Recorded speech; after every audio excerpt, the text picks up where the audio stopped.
aqueles casais que perderam tesão de comemorar. Não tem mais olho no olho, carinho, beijo. Há quem diga também que a comunicação é a chave do relacionamento saudável e feliz. Para explicar essas questões, a gente convida agora a sexóloga e educadora em sexualidade positiva, Cláudia Petri. Seja muito bem-vinda e bom dia! Oi, meninas! Bom dia! Que alegria estar aqui com vocês.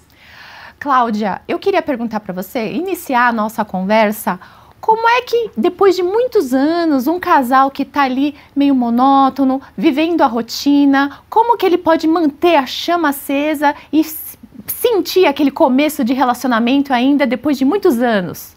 Boa! Então, o ideal é a gente já no início do relacionamento pensar, ter essa consciência. Porque se a gente for parar para analisar, relações estáveis e duradouras, elas tendem a cair nesse morno. Então, como voltar?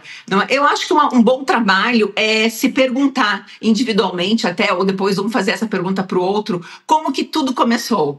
O que chamou a atenção? O que lá no início de relacionamento era estímulo para essa relação? E resgatar. O que se fazia no início de relacionamento que era tão gostoso? Que lembranças que eles possuem do início de relacionamento? Porque, às vezes, nessa desconexão, o casal ele fica tão olhando para o problema, para o que não está bom, que ele também esquece todos os momentos positivos que eles já viveram. E esse recordar, esse reviver, também faz dizer assim, puxa vida, é bom, ainda é muito bom estar aqui. E a partir desse momento, seguir com essa consciência. Porque durante esse relacionamento, aí às vezes a gente vai pensando no trabalho, nos filhos que estão chegando, nas contas aumentando. E nem sempre a gente fica atento a essa parceria que está ao nosso lado. Ai, com certeza. Cláudia, só um parênteses aqui, como você tá linda, viu? Cada dia que passa, obrigada, o tempo passa, a gente Adri. se vê de novo, que é uma alegria pra mim. Você tá super bonita e uma beleza que a gente vê que vem de dentro também, além de ser super estilosa e inteligente, fala super bem sobre esse seu tema todo. Queria te perguntar, essa semana, nesses últimos dias, aquela atriz Fernanda Lima falou que mal transa com o namorado dela, marido, melhor dizendo, né? O Rodrigo Hilbert, sex symbol nacional, né? O sonho do marido, né? Ele é taxado assim. Também a Giovanna Eubank lá aproveitou a carona e falou, aqui em casa também não é assim. Qual é a importância de manter toque, carinho, beijo, pegar na mão, abraçar e o sexo em si, que às vezes ainda é tabu falar de sexo? Hoje em dia menos, Adri, grata pelo elogio, viu? É igualmente, tá? Vamos lá. Desculpa, não entendi. Grata pelo elogio. Ah, imagina. Tá linda. De coração. Vamos lá.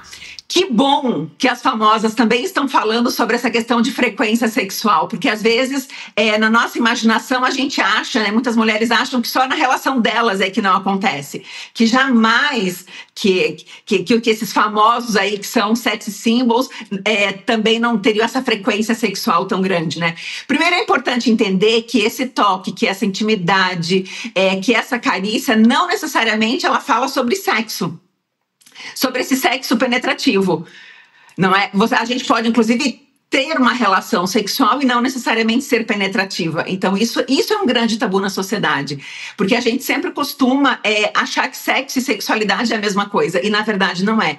Então, muitas vezes, quando se tem relações íntimas, penetrativas, com uma frequência mais baixa, a sexualidade do casal também ela fica impactada, porque esse casal pouco se beija, pouco se abraça, pouco se acaricia. Não é? Às vezes, aquela pessoa que tem menos desejo dá até um ataque cardíaco quando vê que a parceria tá buscando esse sexo. Por exemplo, a data de ontem, né, do Dia dos Namorados, é uma data que, para quem está na fase de namoro, é uma data super estimulante, mas tem casais que ficam, ai gente, lá vem o Dia dos Namorados, que teoricamente é o dia que se imagina que vai ter uma relação íntima, que vai se fazer sexo, enfim. Então, para muitos casais, isso gera uma ansiedade. Mas eu volto a repetir. o toque, a intimidade, o beijo, a carícia, o estar agarradinho assistindo um filme, o manter esse olho no olho, essa comunicação saudável.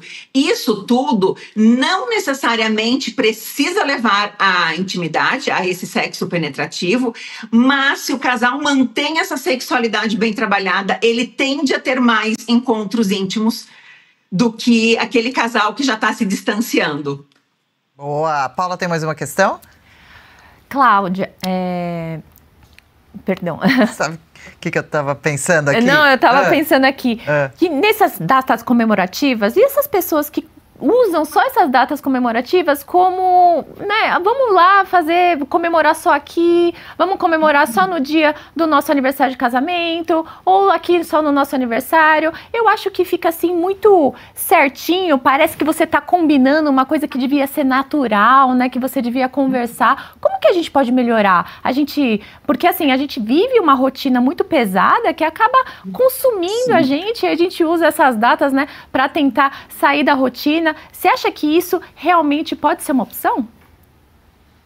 Então, Paula, mas assim, ter uma opção nos 365 dias do ano é muito pouco, né? É muito pouco a gente ter só uma data. Vamos lá, primeiro que no Brasil essa data veio de uma forma muito comercial, né? Isso aconteceu lá em 1949 que essa data surgiu aqui no Brasil. E foi algo muito comercial. Mas ainda assim ela não deixa de ser uma data para esse casal também refletir. Porque se esse casal tem uma boa construção, tem um bom enredo, tem um bom contexto mais erotizado, mais sensual, essa data é só assim, ó, já está muito bom, vamos colocar uma cereja, é a cereja do bolo, é aquele detalhe que nessa data eles aproveitam para fazer algo talvez diferente, até mesmo na prática sexual, do que normalmente faria. Aqueles casais que usam só essa data para ter esse encontro, para fazer algo diferente, é aquele casal que causa um certo estranhamento. Por exemplo, eu ontem escutei de algumas pessoas: mas é dia dos namorados, mas eu já sou casado, eu já sou casada. Mas o namorar tem muito a ver com esse enamorar-se, né? Então, ou seja, estar sempre buscando essa conquista, estar sempre atento aos desejos, às fantasias, ao que é bom para mim, ao que é bom para o outro. Então, embora a data seja dia dos namorados, mas quem está numa relação aí estável de casamento, enfim, pensar sempre em enamorar-se. Até porque essa fase do namoro, que é uma fase tão importante que hoje muitas pessoas até pulam um pouco essa etapa, né? Estão pouquíssimo tempo juntos, daqui a pouco já estão casados. O que é necessário fazer? Justamente aproveitar essa fase do namoro, que é aquela fase em que a gente também está mais atento aos nossos movimentos, né? Está mais atento ao que eu falo para não chatear, como que eu vou conduzir, as gentilezas, aos presentinhos onde não existe data, aqueles bilhetinhos que pode ser deixado pela casa para justamente trabalhar essa questão do romance.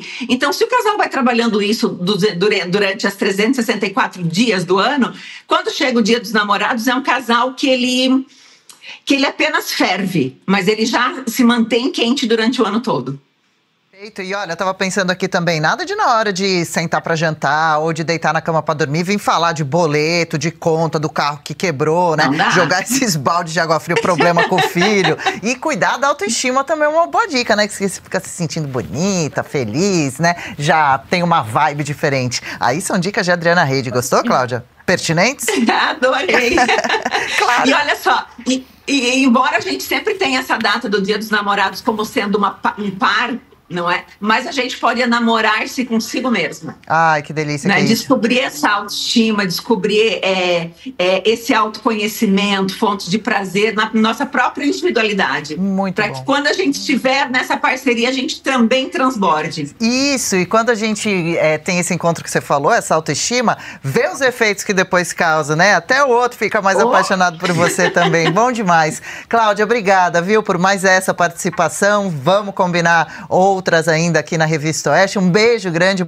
Legal, gostou desse corte? Estamos ao vivo de segunda a sexta-feira, das 10 ao meio-dia, no YouTube da Revista Oeste. Eu, Marina Helena, Adriana Reide e Paula Camacho analisamos as principais notícias do dia. E siga as nossas redes sociais, @oestecom.elas.